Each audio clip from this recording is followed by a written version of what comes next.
नमस्कार दोस्तों, स्वागत है आपका बिहार बोर्ड स्टडी चैनल में। जो लोग सी-टेट का एग्ज़ाम देने वाले हैं 2020 में, उनके लिए मैं पर्यावरण का पेडागोजी का प्रश्न लेकर के आया हूं और यह पार्ट 5 है।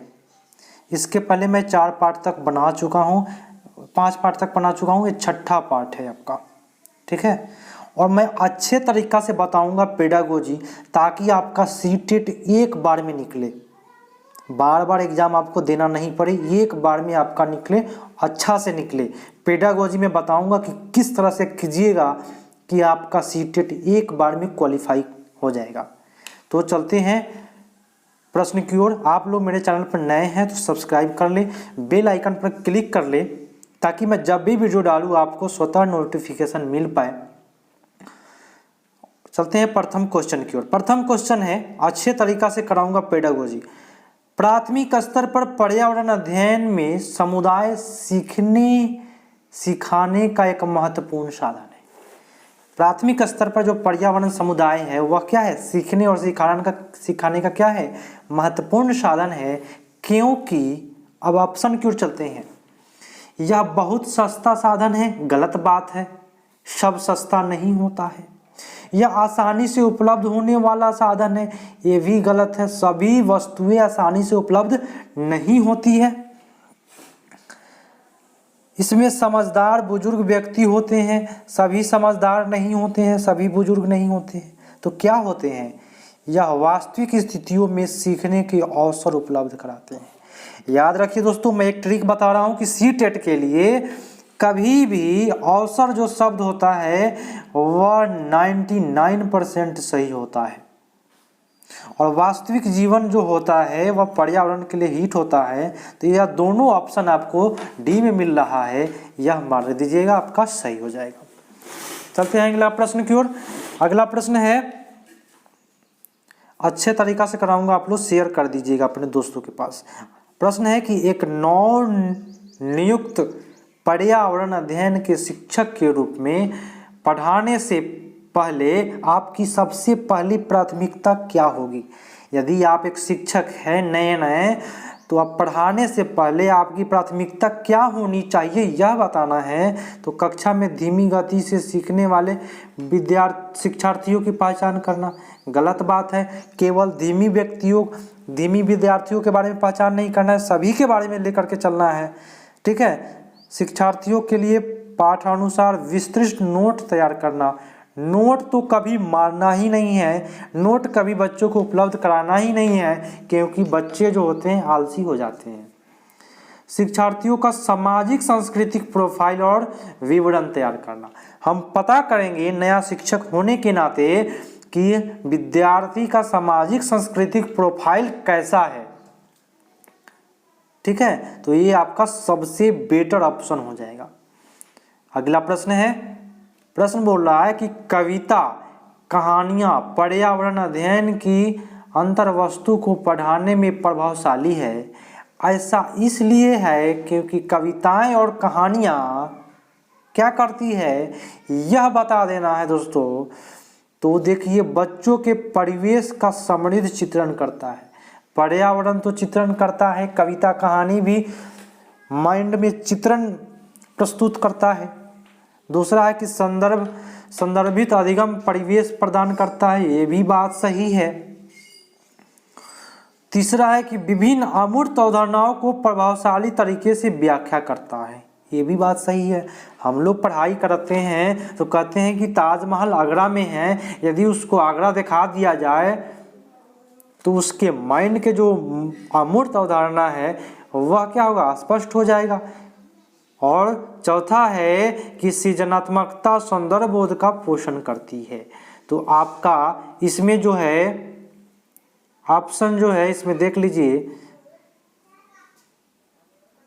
कि ऑप्शन आपका क्या हो जाएगा, यह सही हो जाएगा आपका ऑप्शन। 1 नंबर, 2 नंबर और 4 नंबर। 3 नंबर ये जो है अमूर्त अवधारणाओं को प्रभावशाली तरीके से व्याख्या करता है, यह गलत है, क्योंकि पर्यावरण जो होता है वह मूर्त पर निर्भर करता है, अमूर्त पर नहीं, ठीक है।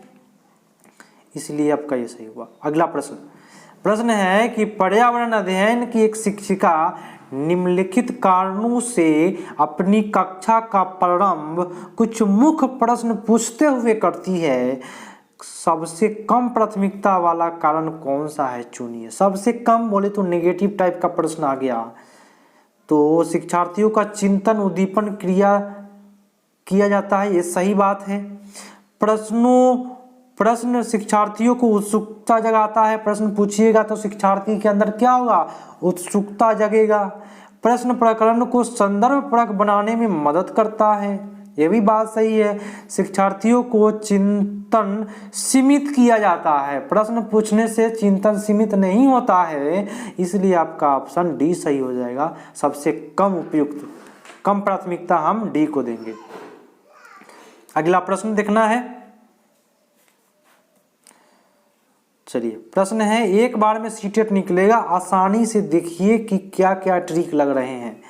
किसी क्रियाकलाप के लिए समूह बनाते हुए सामाजिक अध्ययन के शिक्षकों को चाहिए कि वह क्या करे, यह बताना है। तो सुनिश्चित करें कि लड़के लड़कियां के समूह अलग अलग हो। जब लड़के लड़कियां का समूह अलग अलग कर दीजिएगा तो यह एक शिक्षक का गुण नहीं है भेदभाव करना, इसलिए गलत हो गया। उनके अंकों के अनुसार समूह बनाएंगे। अंक के अनुसार भी अगर आप विद्यार्थियों का समूह बना रहे हैं तो जिनके अंक कम हैं उनका अलग समूह बनाते हैं तो वह हीन भावना का शिकार हो जाएगा, इसलिए ऑप्शन आपका गलत है। केवल वाले ऑप्शन कभी भी सीटेट में गलत होते हैं, याद रखिए, तो ये भी गलत हो गया। सभी प्रतिभागियों की सहभागिता सहयोग सुनिश्चित करेंगे, ये आपका बच गया और सबसे बेटर ऑप्शन है यह। अगला प्रश्न देखना है। प्रश्न है कि प्राथमिक स्तर पर पर्यावरण अध्ययन की पाठ्य पुस्तक में निम्नलिखित में कौन सी विशेषता नहीं होनी चाहिए। नेगेटिव प्रश्न पूछ रहा है, किस कौन सी विशेषता नहीं होनी चाहिए। तो दोस्तों मैं बताऊंगा बेटर तरीका से। यह शिक्षार्थियों को वैध पूर्ण पृष्ठभूमि जरूरतों को पूरा करती है। वैध पूर्ण पृष्ठभूमि अगर पूरा कर रहा है तो सबसे बेटर ऑप्शन है। वास्तविक कहानियों और घटनाओं को शामिल पर्यावरण में किया जाता है ताकि बच्चे समझे, अपने जीवन के बारे में समझे, वास्तविक जीवन के बारे में समझ जाता है बच्चा। लेकिन क्या होता है कि परिभाषा अमूर्त अवधारणाओं की व्याख्या करने पर केंद्रित करता है। याद रखिएगा, कभी भी सीटेट में परिभाषा वाले जो शब्द होते हैं वह हमेशा गलत होते हैं। परिभाषा को लेकर के नहीं चला जाता है और नेगेटिव प्रश्न पूछ रहा था तो आपका आंसर यही हो जाएगा। ठीक है, चलिए, तो इस तरह से कुछ कुछ ट्रिक याद रखिए जो जो बता रहे हैं। अगला प्रश्न है कि पर्यावरण अध्ययन शिक्षण के संदर्भ में राष्ट्रीय पाठ्यचर्या रूपरेखा NCF 2005 निम्नलिखित में किसे प्रस्तावित नहीं करती है। नेगेटिव प्रश्न है। NCF के बारे में एक क्वेश्चन हमेशा पूछता है, याद रखिएगा, और नेगेटिव प्रश्न पूछ रहा है कि NCF क्या नहीं कहता है। तो तकनीकी शब्दावलियों से परिचित कराना, NCF यह नहीं करता है। ये तकनीकी शब्दावली से परिचित कराना, क्योंकि 1 to 5 के बच्चों को तकनीकी शब्द से कोई मतलब नहीं रहता है। ठीक है, चलिए अगला प्रश्न है कि प्राथमिक स्तर पर पर्यावरण अध्ययन पढ़ाने के लिए निम्नलिखित में कौन सा पहलू सबसे महत्वपूर्ण है। यदि आप एक शिक्षक हैं और प्राथमिक स्तर पर पढ़ाई करा रहे हैं तो अब सबसे महत्वपूर्ण क्या होनी चाहिए। तो विज्ञान की सबसे पहले देख लेते हैं, सीखने वाले को प्राकृतिक और सामाजिक सांस्कृतिक पर्यावरण से जोड़ना, ये बात सही है। अगला भी देख लेते हैं, सबसे महत्वपूर्ण बताना है। इसमें सभी ऑप्शन सही होंगे लेकिन वैसे ऑप्शन को मारना है जो सबसे महत्वपूर्ण हो। अगला है क्रियाकलाप संचालित करना तथा कौशलों का विकास करना, यह भी बात सही है। आकलन में सफलता प्राप्त करना, यह भी बात सही है। लेकिन सबसे महत्वपूर्ण क्या है, पर्यावरण के लिए प्राथमिक स्तर पर विज्ञान की आधारभूत संकल्पनाओं बोले तो अवधारणाओं को समझना।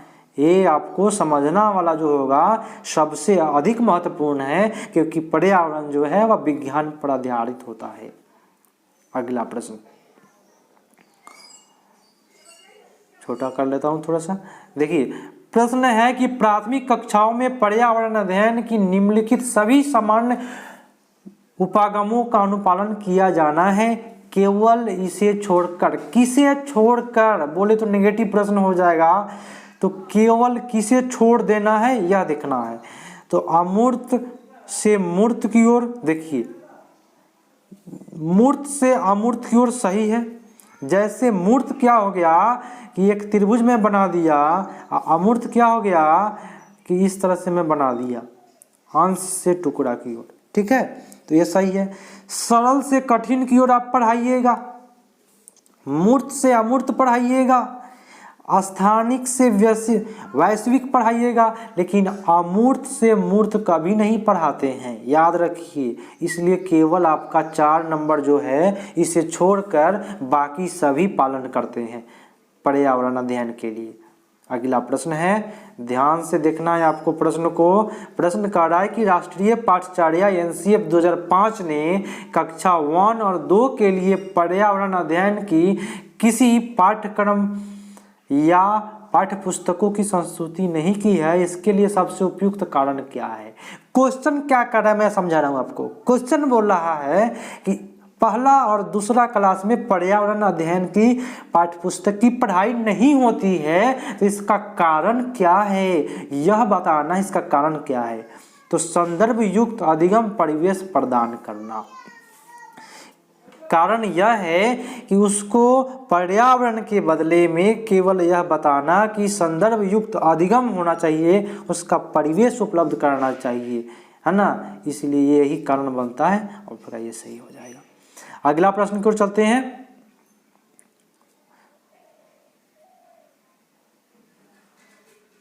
प्रश्न है आपका कि एक अध्यापक को कक्षा 4 के विद्यार्थियों को हमारे देश के भोजन सांस्कृतिक विविधता पढ़ानी है, इस विषय में पढ़ाने के लिए सर्वोत्तम विधि निम्नलिखित में क्या होगा। भोजन पढ़ाना है तो सबसे अच्छा विधि क्या होगा। आप एक शिक्षक हैं, सोचिए, तो भोजन के बारे में पढ़ाना है तो आप क्या कीजिएगा। देख लेते हैं ऑप्शन। शिक्षार्थियों से कहेंगे कि वे अपने परिवार के भोजन के बारे में सूचना एकत्र करें, गलत बात है। विभिन्न प्रकार की खाने की चीज़ों को चित्रों वाले फ्लैश कार्ड दिखाएंगे। देखिए चित्र वाले फ्लैश कार्ड से नहीं होता है भोजन के बारे में अच्छा पढ़ाई। अगला ऑप्शन है कि अपने देश के विभिन्न राज्यों के विभिन्न लोगों के द्वारा खाए जाने वाले विविध भोजन के बारे में विद्यार्थियों को एक प्रोजेक्ट परियोजना दे। ये सबसे आपका बेटर हो जाएगा। अलग अलग देश के बारे, अलग अलग राज्यों के लोगों के भोजन क्या क्या हैं उनके बारे में प्रोजेक्ट दीजिए, ठीक है, सबसे बेटर आपका ऑप्शन ही होगा।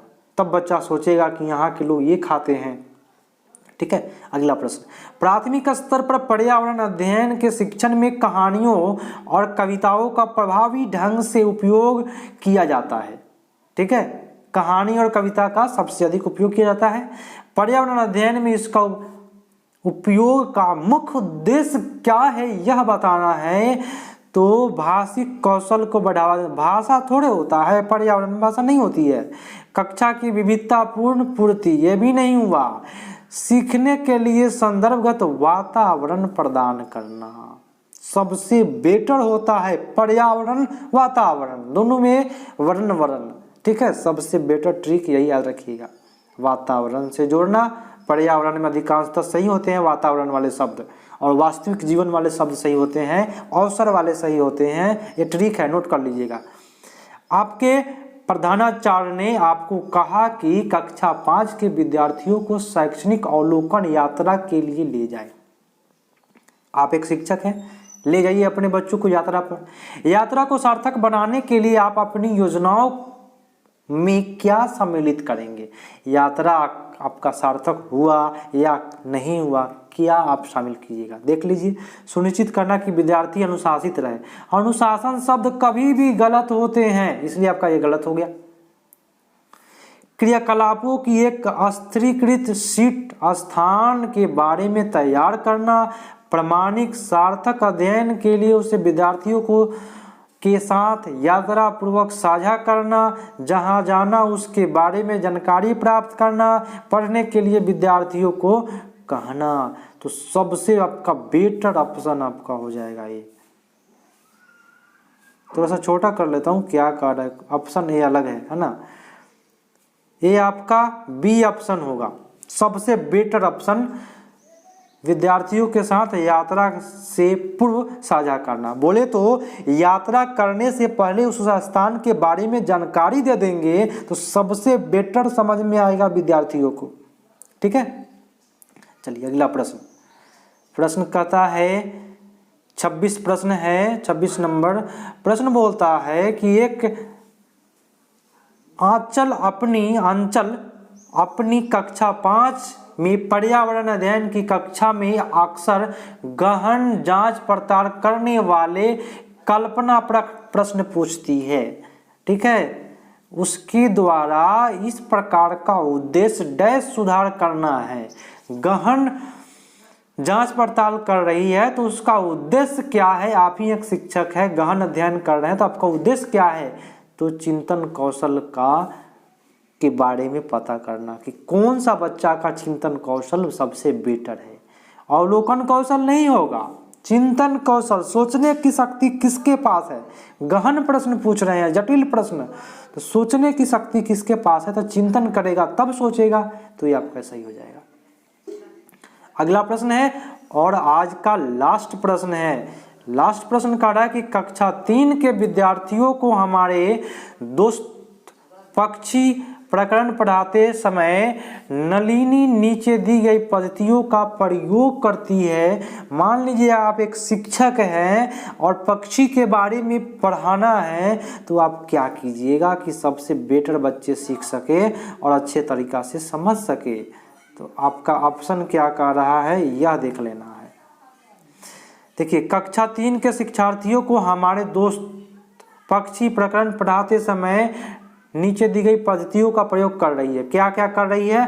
पक्षियों पर आधारित विस्तृत चित्र दिखा रही है, विभिन्न पक्षियों के तस्वीर वाले चार्ट का प्रयोग करना, ठीक है, और उनका वर्णन करना, सही बात है। शिक्षार्थियों को नज़दीक के पार्क में ले जाना और उन पक्षियों के अध्ययन से देखने के लिए कहना, ये सब कर रहे हैं। आप एक शिक्षक हैं, तो प्रश्न क्या पूछ रहा है कि नलिन किस प्रयोजन के लिए सीखने के विभिन्न उपागम का प्रयोग कर रही है। क्या कर रही है नलिनी जो है, आप ही क्या कर रहे हैं? इतने प्रश्न कर रहे हैं, तो आप क्या कर रहे हैं ये बताना है। चलिए चलते हैं ऑप्शन की ओर। तो आपका ऑप्शन है कि अपनी पाठ योजना का पालन करना नहीं होगा, बुद्धि वाले शिक्षार्थियों की विभिन्न आवश्यकताओं को पूरा करना। जो बहुबुद्धि वाले शिक्षार्थी है उसके विभिन्न आवश्यकताओं को पूरा करना। बोले तो मैं सीटेट का एक ट्रिक बता देता हूँ कि विभिन्न और बहुबुद्धि जो शब्द होते हैं वह अधिकांशतः सीटेट में सही होते हैं, ठीक है, इसलिए आप लोग इसको मारिएगा। दोस्तों, अभी तक मेरे चैनल पर सब्सक्राइब नहीं किए हैं तो सब्सक्राइब कर ले, लाइक करके जाइएगा, कमेंट करके बताइएगा कि आपको कैसा लगा मेरा सेशन, समझ में आया या नहीं आया, ये बताइएगा। काफ़ी बेटर तरीक़ा से कोशिश किया हूँ कि आपको समझ में आए और एक बार में सीटेट निकलेगा। टोटल वीडियो आप लोग देख लीजिएगा। मिलते हैं अगले पार्ट में, तब तक के लिए धन्यवाद। जय हिंद।